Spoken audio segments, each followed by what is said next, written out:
Hello student, welcome to जू botany centre. I am विकास कुमार। आज हम लोग मानव प्रजनन अध्याय 3 कक्षा 12 की एक चैप्टर है जिसका नाम है मानव प्रजनन पर बात करेंगे। इससे पहले आप लोगों को जो पहले भी चैप्टर 3 का जो भी वीडियो मिले हैं, ये जो भी क्लासेस किए हैं, उनको पिछले साल के वीडियो थे और ये इस बार का वीडियो करंट अपडेट करेंगे आज से रिकॉर्ड करके। इसमें आपको जो नोट्स है वो आपके व्हाट्सएप ग्रुप में मिल जाएंगे, जिससे आप लिख लेंगे। यहाँ पर आपको हम सिर्फ समझाएंगे कि क्या टर्मिनोलॉजी है, क्या उसका अर्थ होते हैं, क्या मीनिंग होते हैं, वो सारे आपको हम समझाएंगे। बस आपको जो नोट्स होंगे वो आपको व्हाट्सएप ग्रुप में मिल जाएंगे, और जिनको जो समझ में नहीं आएंगे वो कॉल करके पूछ सकते हैं।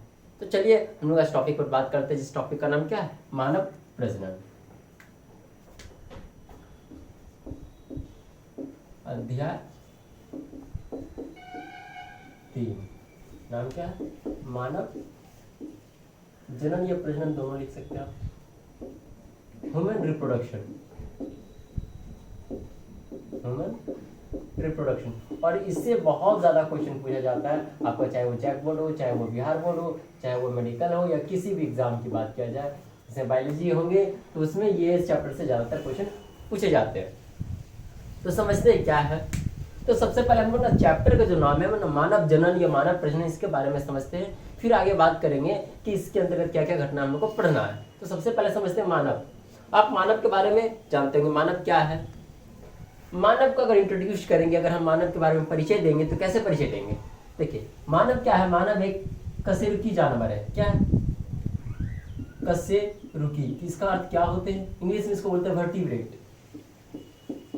वर्टिब्रेट, इसका क्या अर्थ होगा वर्टिब्रेट का, वैसे जीव जिनके पास रीढ़ की हड्डी हो उसको क्या बोलेंगे, वर्टिब्रेट यानी कशेरुकी। तो मानव के पास रीढ़ की हड्डी पाए जाते हैं, इसलिए तो मानव क्या एक वर्टिब्रेट है। दूसरा, मानव क्या है, एक स्तनधारी जीव है। क्या है, स्तनधारी जीव। इनका क्या अर्थ हो गए, जिसको हम लोग बोलते हैं मैमल। इनका क्या अर्थ हो गए, मानव एक स्तनधारी जीव है, यानी कि वो जीव जो दूध का निर्माण कर सकते, जिसके पास स्तन ग्रंथि पाए जाते हैं, वैसे जीव को हम लोग क्या बोलेंगे, स्तनधारी जीव। तो मानव एक स्तनधारी जीव है, मानव में स्तन ग्रंथि पाई जाती है, इसलिए कि मानव क्या एक स्तनधारी जीव है। चलिए दूसरा क्या है, और क्या है मानव के बारे में, मानव एक जरायुज, इसी को हम लोग बोलते हैं सजीव प्रजक। क्या बोलते हैं, सजीव प्रजक। इनका क्या अर्थ होता है, इनको हम इंग्लिश में बोलते हैं विविपैरस, यानी कि वे जीव जो बच्चे को जन्म देते हैं उसे हम लोग जरायुज या फिर सजीव प्रजक कहते हैं। आप चैप्टर में पढ़े होंगे अंड प्रजक और सजीव प्रजक। अंड प्रजक वे जीव जो अंडे को देते हैं, और सजीव प्रजक वे जीव जो बच्चे को जन्म देते हैं। तो सजीव प्रजक का ही दूसरा नाम क्या है, जरायुज, इसको इंग्लिश में बोलेंगे विविपैरस। तो मानव, ये भी बात है कि मानव एक कशेरुकी है, एक स्तनधारी जीव है, जरायुज जीव प्राणी है। और क्या है, मानव एक लिंगी जीव है। ये एक लिंगी का आप चैप्टर में पढ़े होंगे कि जिस जीव में या तो नर या तो मादा में से कोई एक जनन अंग पाए जाएंगे, वैसे जीव को हम लोग एक लिंगी जीव बोलेंगे। यानी कि आप पुष्प में भी पढ़े थे कि जिस पुष्प में नर तथा मादा जनन अंग दोनों पाए जाएंगे, वैसे पुष्प को द्विलिंगी बोलेंगे। जैसे मानव के बारे में भी बताते, मानव में क्या है, नर एक सेपरेट बॉडी में, एक बॉडी में सिर्फ नर ही होता है और एक बॉडी में सिर्फ मादा ही होते हैं, यानी कि मानव एक लिंगी जीव है। कुछ ऐसे जैसे आपको बताए थे कछुआ के बारे में, केंचुआ पढ़ेंगे, सॉरी कछुआ नहीं, केंचुआ।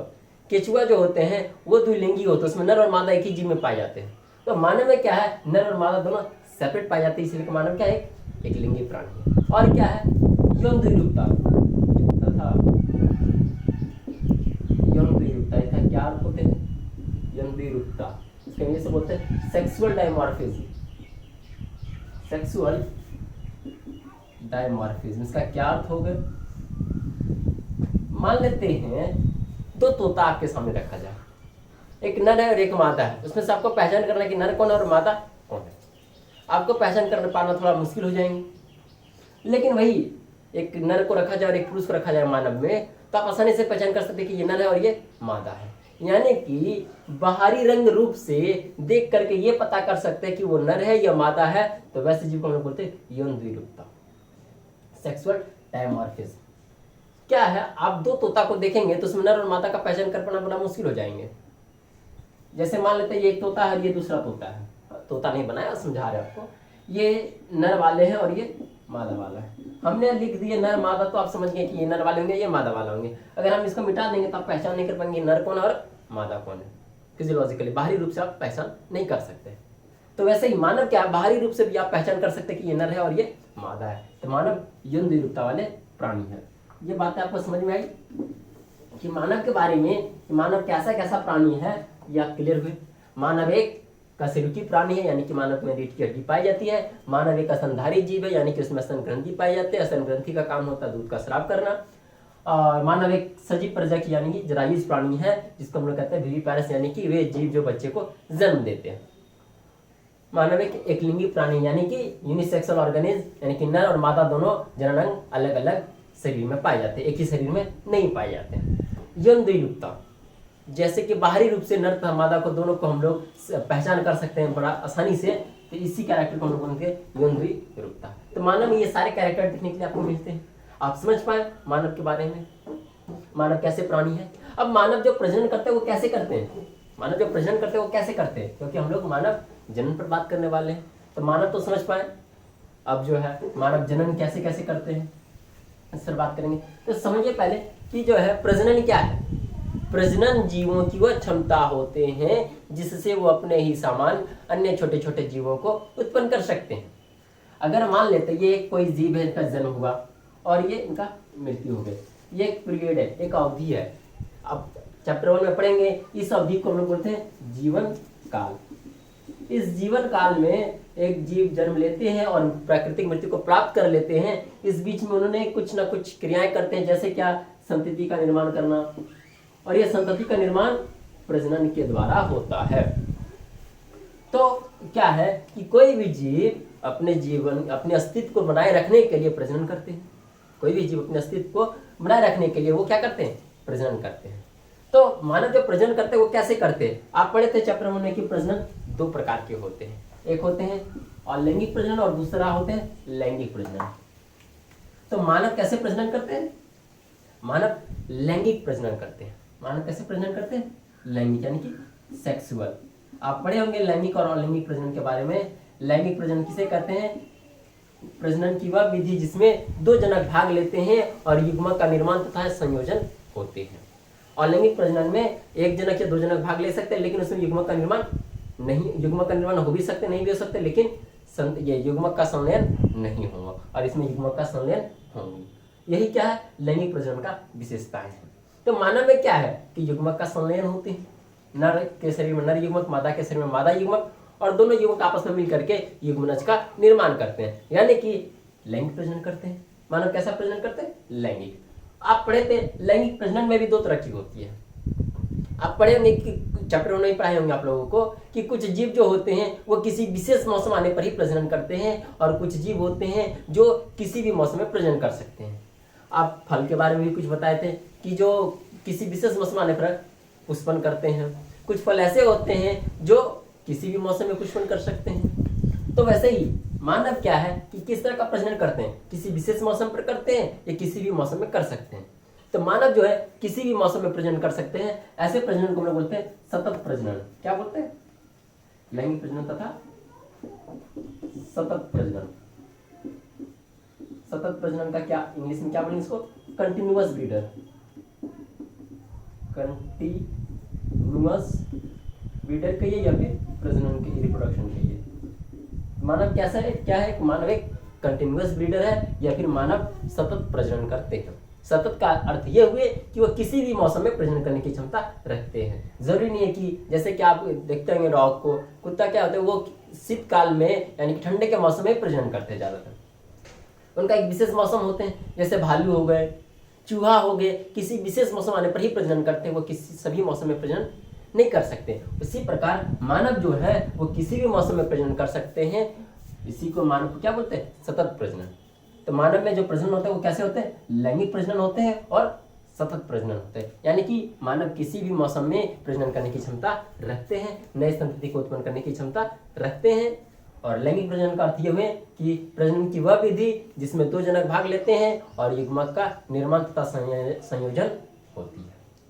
तो ये समझ में आए कि मानव कैसे जीव है, मानव कैसे प्रजनन करते हैं, मानव दो तरह का, मानव का जो प्रजनन होता है वो लैंगिक प्रजनन करते हैं, और लैंगिक प्रजनन में भी कैसा, सतत प्रजनन। क्लियर इस बात को। चलिए अब आगे बात करते हैं कि जो है मानव के प्रजनन में कौन कौन सी घटनाएं होती है। ये हमने मानव के बारे में हम लोग समझ गए। प्रजनन की डेफिनेशन नहीं लिखा रहे क्योंकि पहले भी आप लोग को हम बता चुके हैं प्रजनन की डेफिनेशन, चैप्टर 1 में भी, चैप्टर 2 में भी। तो यहाँ पर आप ये समझ पाए कि मानव कैसे जीव है और मानव किस तरह का प्रजनन करते हैं। चलिए आगे हम लोग बात करते हैं कि मानव के प्रजनन में कौन कौन सी घटनाएं होती है।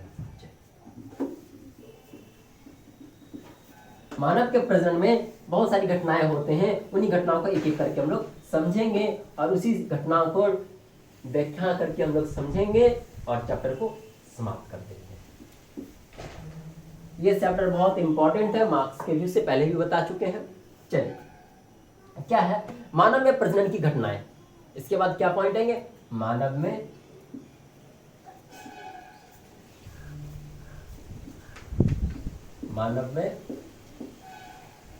प्रजनन घटना या फिर जन्म घटना लिख सकते हैं।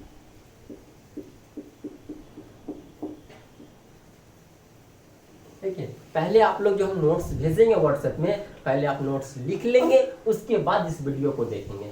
नहीं तो फिर आप पहले समझ लेंगे तब समझ में आएंगे। वैसे अगर आप लिख लेंगे पहले, उसके बाद ये वीडियो देखेंगे तो ज़्यादा समझ में आएंगे। अगर आप पहले वीडियो देखते हैं बाद में लिखते हैं तो थोड़ा कम समझ में आएंगे। इसलिए करके कोशिश कीजिएगा कि पहले हम नोट्स जो देते हैं उसको आप लिख लेंगे, फिर वीडियो को देखें। तो मानव में जो प्रजनन घटनाएं होते हैं वो कौन कौन सी होती है। तो मानव में निम्नलिखित प्रजनन घटनाएं होते हैं, जिसमें से जो पहला वाला है जिसको बोलते हैं हम लोग युग्मक जनन। युग्मक जनन इसको इंग्लिश में बोलते हैं गैमेटोजेनेसिस। गैमेटोजेनेसिस इसका क्या अर्थ होते हैं आप चैप्टर में पढ़े होंगे। नर तथा मादा युग्मक की निर्माण की क्रिया को युग्मक जनन कहते हैं। समझ रहे हैं कि नर शरीर में नर युग्मक का निर्माण होंगे और मादा शरीर में मादा युग्मक के निर्माण होंगे। इस क्रिया को हम लोग क्या बोलेंगे, युग्मक जनन। तो पहला घटना मानव प्रजनन में यही होंगे कि युग्मक का निर्माण होना होगा। चलिए कि मान लेते हैं ये जनक शरीर, ये नर शरीर है और ये मादा शरीर है। यहाँ पर नर युग्मक बन गए हैं और यहाँ पर मादा युग्मक बन गए हैं। तो क्या होंगे, आप पढ़े लैंगिक प्रजनन, मानव लैंगिक प्रजनन करते हैं और लैंगिक प्रजनन में युग्मक का संलयन होना बहुत जरूरी है, नहीं तो फिर वो लैंगिक प्रजनन नहीं कर पाएंगे। तो ये दोनों युग्मक आपस में संलयन करेंगे यानी कि मिलेंगे। तो कैसे मिलेंगे, ये तो नर शरीर में बने और ये मादा शरीर में बने, तो ये दोनों युग्मक को एक दूसरे के पास जाना होगा। और आप चैप्टर 1 में पढ़ चुके हैं कि नर युग्मक गतिशील होते हैं और मादा युग्मक अगतिशील होते हैं। तो यानी कि ये इनके पास जाएंगे। मादा युग्मक तो अगतिशील होते हैं, वो अपने जगह पर स्थिर होंगे, और नर युग्मक गतिशील होते हैं, यानी कि नर युग्मक मादा युग्मक के पास जाएंगे। इस क्रिया को हम लोग बोलते हैं वीर्यसेचन। वीर्यसेचन यानी कि इंसेमिनेशन। दूसरा घटना ये है। पहले घटना क्या होगा कि युग्मक का निर्माण हो गए, अब युग्मक एक दूसरे के पास जाएंगे। तो आप बताएं कि मादा युग्मक अगतिशील होते हैं और नर युग्मक गतिशील होते हैं। तो नर युग्मक ही मादा युग्मक के पास जाएंगे और इस घटना को जाने की जो घटनाएं होंगे, इस घटना को हम लोग वीर्यसेचन बोलेंगे। चलिए दूसरा घटना क्या हो जाएंगे, वीर्यसेचन यानी कि इंसेमिनेशन। इनका क्या अर्थ होगा इंसेमिनेशन का, शुक्राणु, नर युग्मक को हम लोग शुक्राणु बोलते हैं और मादा युग्मक को हम लोग अंडाणु बोलते हैं।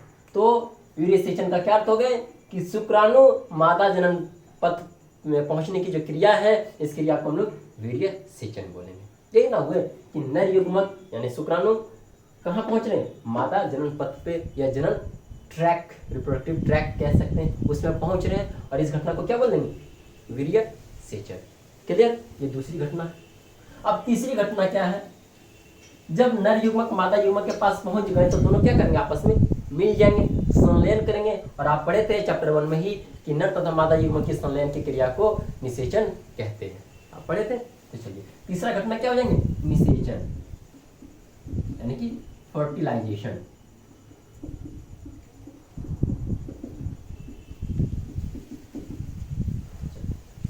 यानी कि जब नर युग्मक मादा युग्मक के पास पहुंच गए तो दोनों युग्मक आपस में संलयन करेंगे।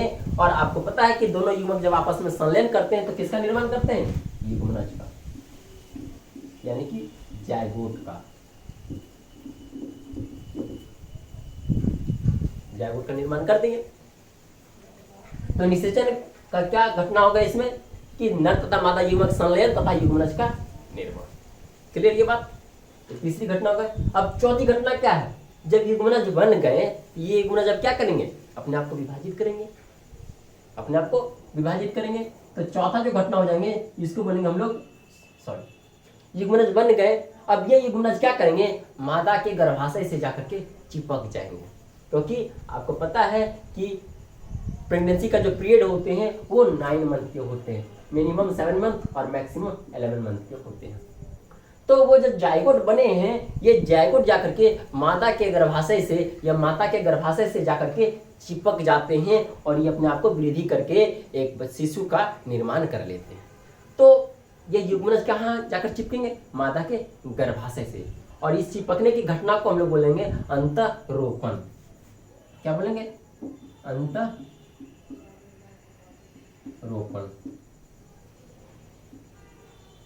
अंतरोपण यानी कि इसको इंग्लिश में बोलेंगे हम लोग इम्प्लांटेशन।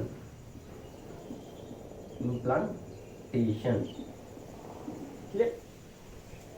अंतरोपण क्या हो गए, ये जो निषेचन के बाद जो युग्मनज बने ना, ये युग्मनज देखिए निषेचन की घटना अंडवाहिनी में होते हैं और वो युग्मनज जो है गर्भाशय की दीवार से चिपकते हैं।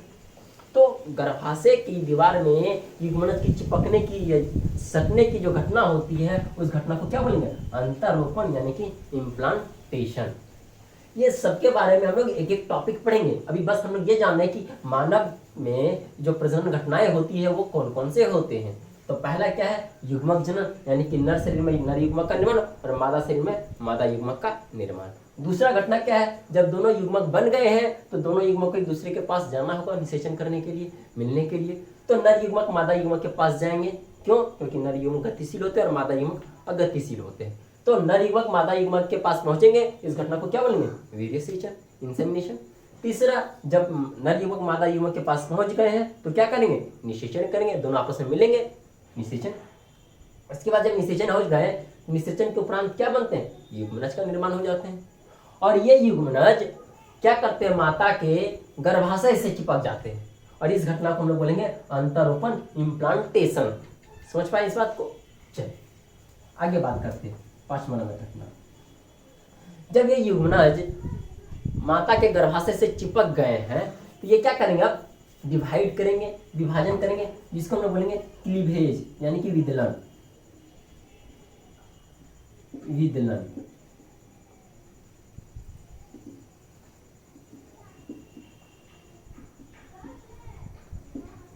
क्लीवेज। नर युग्मक, ये जो युग्मनज बने, ये युग्मनज माता के गर्भाशय से चिपक गए, अब वो लगातार विभाजन करेंगे और एक शिशु का निर्माण करेंगे। जो विभाजन करेंगे उस घटना को हम लोग बोलेंगे विदलन यानी कि क्लीवेज। क्लियर। इसके बाद की जो घटना है इस घटना को हम लोग बोलेंगे गेस्टेशन पीरियड या फिर गर्भावधि।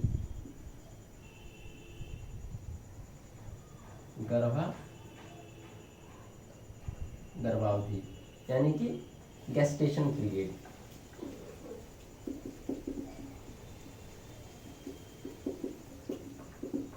गेस्टेशन पीरियड क्या अर्थ हो गया इनका, जब ये युग्मनज माता के गर्भाशय से चिपक गए, वो अब विभाजन करने लग गए, क्लीवेज।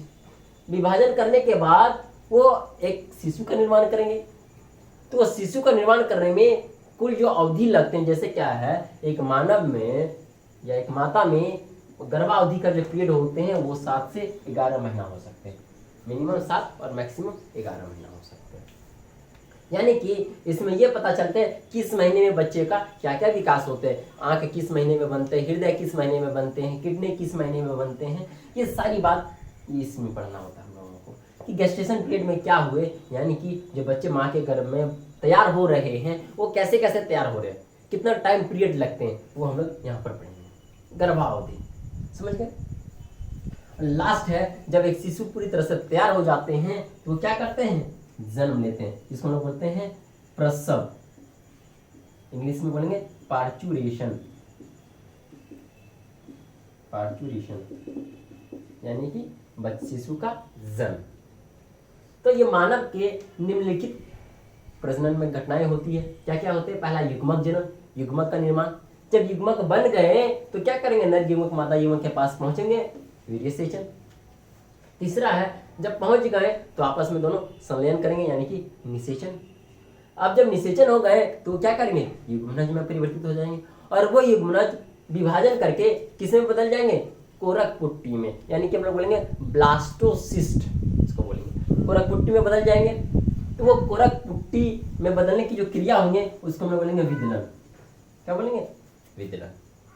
थोड़ा सा उल्टा हो गए, ये जो 5 नंबर में है वो 4 नंबर में जाएंगे और जो 4 नंबर में है वो 5 नंबर में आएंगे, थोड़ा सा ऊपर नीचे हो गए हैं। तो ये फिर से एक बार रिपीट कर देते हैं हम। क्या है? सबसे पहला घटना क्या होंगे? युग्मक जनन, यानी कि युग्मक का निर्माण। युग्मक का निर्माण, नर शरीर में नर युग्मक का निर्माण और मादा शरीर में मादा युग्मक का निर्माण। जब दोनों युग्मक आपस में बन गए तो नर युग्मक मादा युग्मक के पास जाएंगे। क्यों? क्योंकि नर युग्मक गतिशील होते हैं और मादा युग्मक अगतिशील होते हैं। अगर नर युग्मक मादा युग्मक के पास नहीं जाएंगे तो निषेचन की क्रिया नहीं हो पाएंगे। तो जाएंगे, जाने की इस घटना को हम लोग बोलेंगे वीर्य सेचन, इंसेमिनेशन। उसके बाद जैसे ही नर युग्मक मादा युग्मक के पास पहुंच गए तो वो क्या करेंगे? निषेचन करेंगे, दोनों आपस में मिल जाएंगे और निषेचन के जस्ट उपरांत क्या बन जाते हैं? युग्मनज बन जाते हैं। युग्मनज बन गए, ये युग्मनज एक विभाजन करेंगे। ये क्या करेंगे? लगातार विभाजन करेंगे और ये जो युग्मनज जिसके द्वारा विभाजन करते हैं उस घटना को हम लोग बोलते हैं विदलन, यानी कि क्लीवेज। समझ रहे? निषेचन के बाद क्या होगा? विदलन, यानी कि क्लीवेज किए और ये युग्मनज जो है विभाजन करके कोरक पुट्टी में परिवर्तित हो जाएंगे। कोरक पुट्टी यानी कि ब्लास्टोसिस्ट इसको बोलेंगे, इसमें परिवर्तित हो जाएंगे। अब ये ब्लास्टोसिस्ट क्या करेंगे? माता के गर्भाशय से जाकर के जुड़ जाएंगे, माता के गर्भाशय से जाकर के जुड़ जाएंगे। इस घटना को बोलेंगे अंतरोपण, इम्प्लांटेशन। चलिए, अब क्या है? जब ये अंतरोपण कर गए, ये कोरक पुट्टी माता के गर्भाशय से जुड़ गए तो ये कोरक पुट्टी एक शिशु का निर्माण करेंगे। ये कोरक पुट्टी एक शिशु में परिवर्तित हो जाएंगे। तो ये कोरक पुट्टी से शिशु में परिवर्तित होने की जो घटनाएं होती है उस घटना को हम लोग बोलते हैं गर्भावधि या फिर गेस्टेशन पीरियड। इसमें हम लोग देखेंगे कि बच्चे कितने महीने में तैयार हो जाते हैं, कब उस बच्चे का जन्म हो सकता है, 7 महीना में कब हो सकते हैं, 11 महीना में कैसे हो सकते हैं, ये सारी बातें हम लोग इसमें पढ़ेंगे। उसके बाद है जब ये गर्भावधि संपन्न हो गए, ये कोरक पुट्टी एक शिशु में परिवर्तित हो गए। ये कोरक पुट्टी किसमें परिवर्तित हो गए? शिशु में शिशु में परिवर्तित हो गए। ये अब ये शिशु क्या करेंगे? माता के गर्भाशय से इस पृथ्वी पर आएंगे और इस आने की जो घटना है इसी घटना को हम लोग बोलेंगे प्रसव यानी कि पार्चुरेशन। क्लियर इस बात को? मानव प्रजनन में ये निम्नलिखित घटनाएं होती है। समझ पाए इस घटना को? अब जो है हम लोग जब प्रजनन घटना समझ गए तब समझेंगे ये घटनाएं कब प्रारंभ होते मानव में। ऐसा थोड़ी है कि बच्चे का जन्म हुआ और ये सारी घटनाएं प्रारंभ हो गई, नहीं, एक समय अवधि के बाद ही ये सारी घटनाएं प्रारंभ होती है। तो कब से प्रारंभ होती है? ये जो है युग्मक जनन, वीर्य सेचन, निषेचन, विदलन, अंतरोपण, गर्भावधि और प्रसव, ये सारी जो घटनाएं होती है मानव में ये कब होती है? क्या जन्म के बाद ही हो जाते हैं या किसी एक फिक्स उम्र में होते, एक निश्चित उम्र में होते हैं? इस बात को हम लोग समझेंगे कि ये घटनाएं कब होती है। चलिए, यहाँ तक क्लियर हो गए, आगे बढ़ते हैं। आगे क्या है कि मानव में ये जो सभी घटनाएं होते हैं, ये घटनाएं कब प्रारंभ होते हैं? तो एक अवधि होते हैं जिस अवधि को हम लोग बोलते हैं यौवना आरंभ, यानी कि इंग्लिश में उसको बोलते हैं हम लोग प्यूबर्टी। प्यूबर्टी के उपरांत ये सारी घटनाएं प्रारंभ हो जाती है, उससे पहले ये सारी घटनाएं नहीं होती है। तो समझते हैं कि प्यूबर्टी किस उम्र को बोलेंगे या फिर प्यूबर्टी का क्या अर्थ होते हैं। चलिए, ये जो सभी घटनाएं देखें मानव में, क्या है? पहला घटना क्या देखें कि नर युग्मक और मादा युग्मक का निर्माण, दोनों युग्मक बन गए। अब क्या है? ये है मेल और ये क्या है? फीमेल है। पहले ये घटना पड़े नर तथा मादा युग्मक का निर्माण। अब ये दोनों युग्मक क्या है? एक दूसरे के पास पहुंचेंगे, यानी कि ये इनके पास पहुंचेंगे, पहुंच गए। इसको ऐसे समझते हैं, ऐसे पहुंच गए। इस घटना को हम लोग क्या बोलेंगे? यहाँ पर इसको हम लोग बोलेंगे युग्मक जनन, युग्मक जनन। और ये जो दोनों मिले हैं इस घटना को क्या बोलेंगे? वीर्य सेचन। और जब दोनों युग्मक मिल करके क्या बन गए? युग्मनज बना लिए। क्या बना लिए? जाइगोट। इसको क्या बोलेंगे? निषेचन। अब ये निषेचन के बाद ये युग्मनज किसमें कन्वर्ट हो जाएंगे? कोरक पुट्टी में। किसमें परिवर्तित हो गए? कोरक पुट्टी में। और इस इवेंट को क्या बोलेंगे? विदलन। अब ये कोरक पुट्टी माता के गर्भाशय से जाके जुड़ जाएंगे, इसको हम लोग क्या बोलेंगे? मान लेते ये माता के गर्भाशय मान लेते हैं और यहाँ पर ऐसे जाकर के चिपक गए हैं कौन? कोरक पुट्टी। इस घटना को क्या बोलेंगे? अंतरोपण। अंतरोपण। अब ये जो है कोरक पुट्टी जब माता के गर्भाशय से चिपक जाते हैं तो ये एक शिशु में परिवर्तित होते हैं, और शिशु में परिवर्तित होने के लिए मान लेते हैं कि ये शिशु बन गए हैं। इस शिशु में परिवर्तित होने के जो टाइम पीरियड लगते हैं इसको हम लोग बोलते हैं गर्भावधि, यानी कि गेस्टेशन पीरियड। Gestation period. और जब ये शिशु बन जाते हैं तो इनका क्या होता है? इस पृथ्वी पर जन्म होते हैं, और इस घटना को हम लोग बोलते हैं पार्चुरेशन, यानी कि प्रसव। प्रसव बोल दिया। तो मानव में ये सभी घटनाएं हम लोगों ने अभी समझे। मानव में ये सभी घटनाएं कब प्रारंभ होती है? तो एक निश्चित उम्र के बाद होते हैं। उस उम्र को हम लोग बोलते हैं यौवना आरंभ।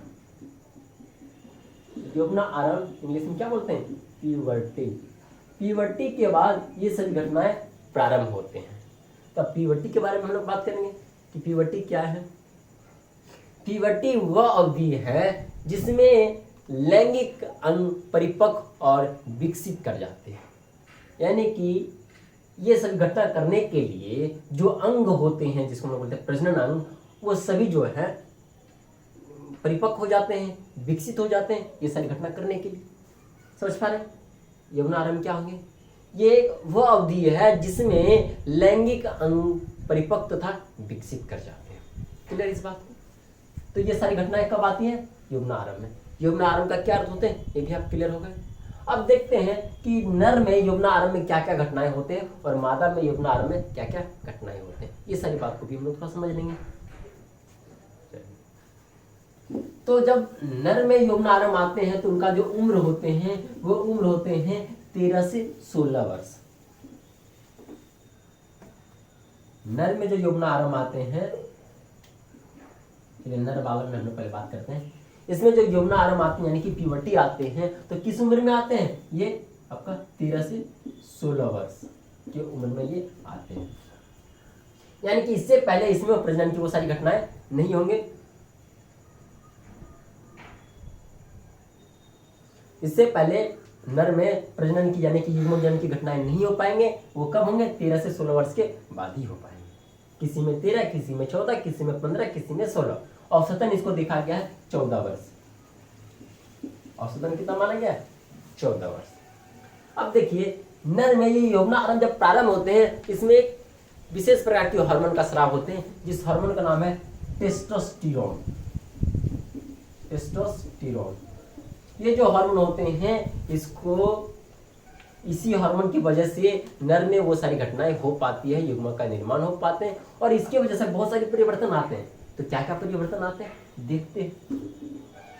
इसमें वो शुक्राणु का निर्माण प्रारंभ कर देते हैं, इसकी वजह से टेस्टोस्टेरोन हार्मोन की वजह से शुक्राणु निर्माण प्रारंभ हो जाते हैं। और क्या होते हैं इसमें हाइट बढ़ने लगते हैं बहुत तेजी से। हाइट और मांसपेशी यानी कि कह सकते हैं लंबाई तथा हड्डी तथा मांसपेशी के साथ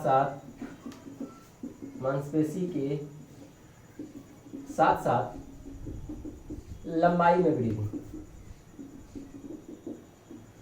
लंबाई में वृद्धि। ये जब टेस्टोस्टेरोन हार्मोन बनना स्टार्ट हो जाते हैं तो नर में शुक्राणु का निर्माण प्रारंभ हो जाते हैं और ये इसी उम्र में क्या होते हैं हड्डी तथा मांसपेशी के साथ साथ लंबाई में काफी तेजी से वृद्धि होते हैं। इस उम्र में क्या होते हैं नर के चेहरे पे,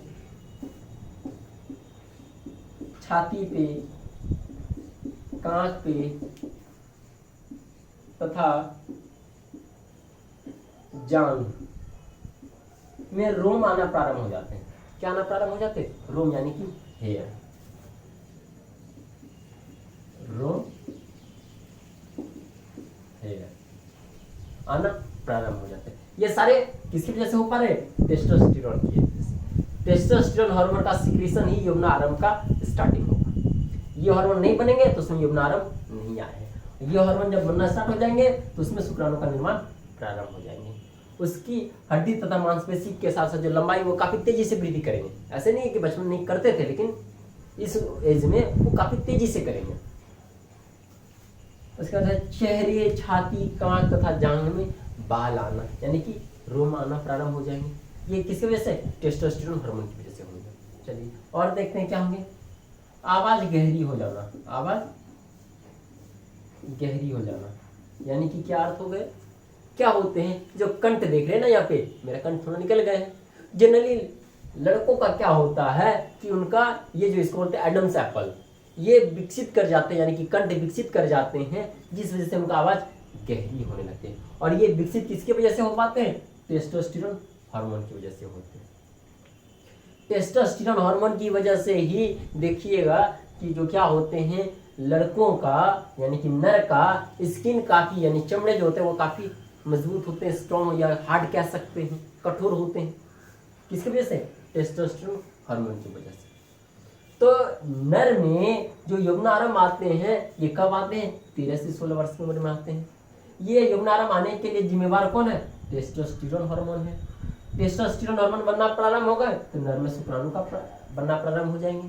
शुक्राणु बनेंगे और उसमें बहुत सारे परिवर्तन आएंगे। क्या क्या आएंगे, जैसे हड्डी तथा मांसपेशी के साथ साथ शरीर की लंबाई में वृद्धि होंगे, काफी तेजी से बढ़ेंगे। चेहरे, छाती, कांख तथा जांघ में बाल आना प्रारंभ हो जाएंगे। आवाज गहरी हो जाएगी। क्लियर यहाँ तक। नर में यौनारंभ में कौन कौन सी परिवर्तन होते हैं ये सारे आपको समझाए। अब हम लोग देखते हैं कि मादा में यौनारंभ में क्या क्या परिवर्तन होते हैं। मादा में यौनारंभ जो आते हैं उसकी जो उम्र होते हैं वो होते हैं 10 से 14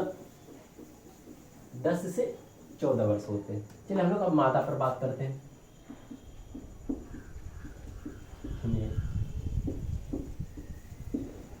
मादा में जो यौनारंभ आते हैं वो कब से कब आते हैं, वो आपका क्या एज हो जाएंगे, 10 से 14 वर्ष। समझ रहे, इसको औसत माना गया है 12। क्लियर, कहीं कि आपको 10 से 13 भी मिल जाएगी, लेकिन औसत माना गया 12 वर्ष। मादा में जो यौनारंभ आते हैं वो किसकी वजह से आते हैं, एक हार्मोन है जिसका नाम है एस्ट्रोजन। नर में टेस्टोस्टेरोन और मादा में एस्ट्रोजन हार्मोन की वजह से आते हैं। जब ये एस्ट्रोजन हार्मोन का स्राव हो जाते हैं तो मादा में क्या होते हैं, अंडोत्सर्ग। अंडोत्सर्ग का मतलब अंडाणु का निर्माण कह सकते हैं आप, अंडाणु का निर्माण, ओवुलेशन। एक्चुअल में अंडाणु का निर्माण अभी कर लेते हैं, लेकिन बाद में अंडोत्सर्ग का डिफाइन पूरी तरह से हम लोग पढ़ेंगे, इसका डेफिनेशन क्या होता है, इसका क्या अर्थ होते हैं। बस अभी समझिए कि अंडाणु का निर्माण तथा मासिक चक्र का प्रारंभ। मासिक चक्र का प्रारंभ, ये जो घटनाएं होते हैं वो किसकी वजह से हो रहे हैं, एस्ट्रोजन हार्मोन की वजह से। और ये कब होंगे, 10 से 14 वर्ष के बीच में होंगे। किनका 10 से, किनका 11, किनका 12, किनका 13, किनका 14, ये वेरी कर सकते हैं, 15 भी हो सकते हैं, लेकिन एक औसत माना गया कितना, 12 वर्ष। और क्या होते हैं इसमें परिवर्तन, क्या होते हैं, जब मादा में प्यूबर्टी यौनारंभ आ जाते हैं तो उसके क्या होते हैं, एक्सिलरी यानी कि कह सकते हैं कांख तथा जांघ में रोम आना प्रारंभ हो जाते हैं। में रोम आना यानी कि हेयर आना स्टार्ट हो जाते हैं। कहाँ पे, कांख और जांघ में। इसी हार्मोन की वजह से माता का जो स्किन होते हैं, फीमेल का जो स्किन होते हैं वो क्या होते हैं, काफी सॉफ्ट होते हैं। इसी हार्मोन की वजह से माता का जो होते हैं ये एडम्स एप्पल जो होते हैं, जो कंठ होते हैं वो विकसित नहीं हो पाते हैं और उनकी आवाज क्या हो जाते हैं, मधुर हो जाते हैं। कैसी आवाज हो जाती है, मधुर आवाज। क्लियर। और क्या देखते हैं, जैसे ही उसमें प्यूबर्टी आ जाता है किसी में, मादा में, तो उसमें क्या होते हैं, लंबाई थोड़ी धीमा धीमा बढ़ते हैं, बहुत तेजी से नहीं बढ़ पाते हैं। नर में काफी तेजी से बढ़ने लगते हैं और मादा में काफी धीमा, या कह सकते रुक भी जाते हैं बहुत में। लंबाई में वृद्धि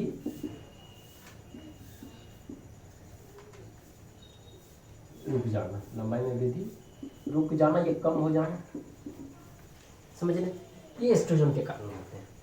तो हम लोगों ने पढ़े हुए कि नर में जब पीवटी आते हैं तो क्या क्या परिवर्तन होते हैं, और मादा में ऐसे और भी बहुत सारे परिवर्तन है, लेकिन हमने आपको कुछ ही बात बताए। वैसे ये आपके सिलेबस में नहीं है, ये क्लास 8 में ही आपको पढ़ना था, लेकिन यहाँ पर आपको थोड़ा थोड़ा बता दिए ताकि आगे आपको आसानी से समझ में सब आए। तो समझ रहे कि नर में जब पीवटी आते हैं तो उसमें क्या क्या परिवर्तन आते हैं, और मादा में जब पीवटी आते हैं तो उसमें क्या क्या परिवर्तन आते हैं। नर में जो पीवटी आते हैं उसके लिए कौन जिम्मेवार है, टेस्टोस्टेरोन, और मादा में जो पीवटी आते हैं उसके लिए कौन जिम्मेवार है, एस्ट्रोजन। क्लियर। इसमें अंडोत्सर्ग का निर्माण हो, अंडोत्सर्ग की क्रिया प्रारंभ हो जाएंगे, यानी कि अंडाणु का निर्माण प्रारंभ हो जाएंगे, और मासिक चक्र प्रारंभ हो जाएंगे। और क्या है, कान तथा जान में रोम आना स्टार्ट हो जाएंगे, मधुर आवाज हो जाएंगे। क्यों? क्योंकि उनका एस्ट्रोजन हार्मोन की वजह से उनका ये कंठ जो है वो विकसित नहीं कर पाते, एडम सेपल विकसित नहीं कर पाते, इसीलिए उनका आवाज मधुर हो जाते हैं। लड़कों में वो टेस्टोस्टेरोन हार्मोन की वजह से विकसित हो जाते हैं, इसीलिए उनका आवाज कठोर हो जाते हैं, यानी भारी गहरी आवाज हो जाते हैं। और ये एस्ट्रोजन हार्मोन की वजह से मादा का स्किन काफी सॉफ्ट होते हैं, और टेस्टोस्टेरोन हार्मोन की वजह से नर का स्किन काफी हार्ड होते हैं। चलिए, इस हार्मोन का क्या कैरेक्टर है, ये हार्मोन जब बनना स्टार्ट हो जाएंगे तो मादा की लंबाई धीरे धीरे बढ़ना पूरी तरह से रुक जाएंगे, या फिर काफी धीमा धीमा बढ़ेंगे। और नर में जब टेस्टोस्टेरोन पहली बार बनना स्टार्ट होंगे तब उनकी लंबाई काफी तेजी से बढ़ेंगे, और एक उम्र के बाद वो लंबाई बढ़ना रुक जाएंगे। यानी कि एक उम्र देखा जाता है 18 से 20 वर्ष की उम्र में लड़का हो या लड़की हो, उनकी लंबाई बढ़ना रुक जाती है। समझ रहे इस बात को? तो हम लोगों ने यहाँ तक समझ पाए कि नर में पीवटी में क्या क्या परिवर्तन होते हैं, और मादा में पीवटी में क्या क्या परिवर्तन होते हैं। ये भी हमने समझे कि प्रजनन की बहुत सारी घटनाएं पढ़े, और वो सभी घटनाएं कब प्रारंभ होती हैं, पीवटी के बाद, पीवटी के ही प्रारंभ। पीवटी का क्या अर्थ होते हैं ये भी हम लोगों ने समझे। आज अब यहीं तक रहने देते हैं, अगले दिन हम लोग बात करेंगे जनन तंत्र पर, यानी प्रजनन तंत्र पर। समझ पाए? आज यहीं तक रहने देते हैं, और किसी तरह का कोई डाउट हो तो आप कॉल करके पूछ सकते हैं, और आप लोगों को व्हाट्सएप पे नोट्स डाल देंगे। ठीक है, चलिए, गुड लक।